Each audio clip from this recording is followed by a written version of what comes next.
झेप मराठी, आरसा महाराष्ट्राचा। शाळा गजबजल्या, खरेदीला आलाय वेग। शालेय साहित्य घेण्यासाठी उडते पालकांची झुंबड।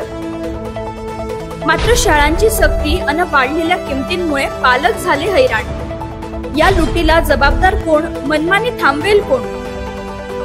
शिक्षणाधिकारी लक्ष देत नाही, शाळा ऐकत नाही आणि विक्रेते जुमानत नाही।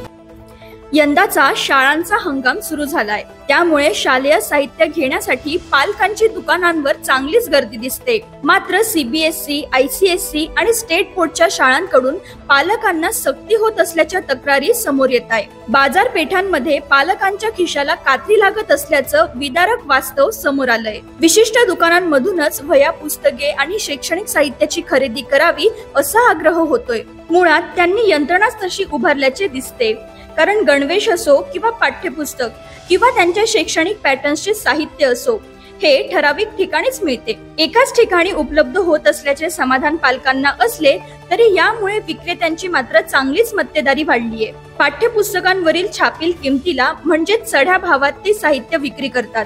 विशेष म्हणजे जणू आपल्याला नव्हे तर पालकांनाच गरज असल्याच्या आविर्भावातील विक्रेत्यांच्या या मनमानीचीही पालकांमधून नाराजी व्यक्त होताना दिसते। युवा सेनेच्या प्रतिनिधींनी जिल्हा मुख्य कार्यकारी अधिकारी विशाल नरवाडे यांना निवेदन सादर केले असून या लुटी विरोधात ठोस कारवाई करण्याची मागणी केली आहे। महानगर जिल्ह्याच्या वतीने निवेदन सादर करण्यात आले। निवेदनात सीबीएसई आणि स्टेट बोर्डच्या शाळांची जी मनमानी आहे, शालेय शैक्षणिक साहित्य खरेदीबाबत आपल्या एका विशिष्ट हेतू संबंधित जे दुकाने असतील त्या दुकानांमध्ये जे शैक्षणिक साहित्य खरेदी करायला लावतात त्याच्यात 25 ते 30% जास्त पैसे घेतले जातात आणि यातनं पालकांची आर्थिक लयलूट होते।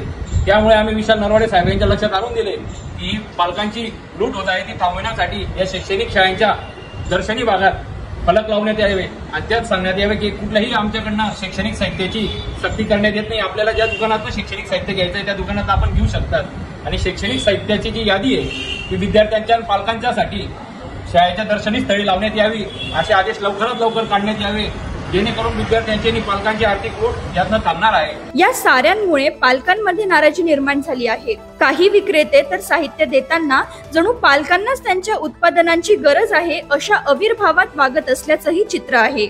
शाळा ऐकत नाहीत, विक्रेते जुमानत नाही आणि शिक्षण विभाग लक्ष देत नाही अशी भावना पालक व्यक्त करतायत। एकूणच शाळांची सक्ती, वाढलेले दर आणि विक्रेत्यांची मनमानी या त्रिसूत्रीने पालक अक्षरशः त्रस्त झाले आहेत। या मनमानीला लगाम कोण लावणार हा प्रश्न मात्र सध्या तरी तसाच आहे। अशाच वेगळ्या आणि ताज्या बातम्यांसाठी पाहत रहा झेप मराठी, आरसा महाराष्ट्राचा। संपादक प्राध्यापक अनिल चव्हाण, धुळे।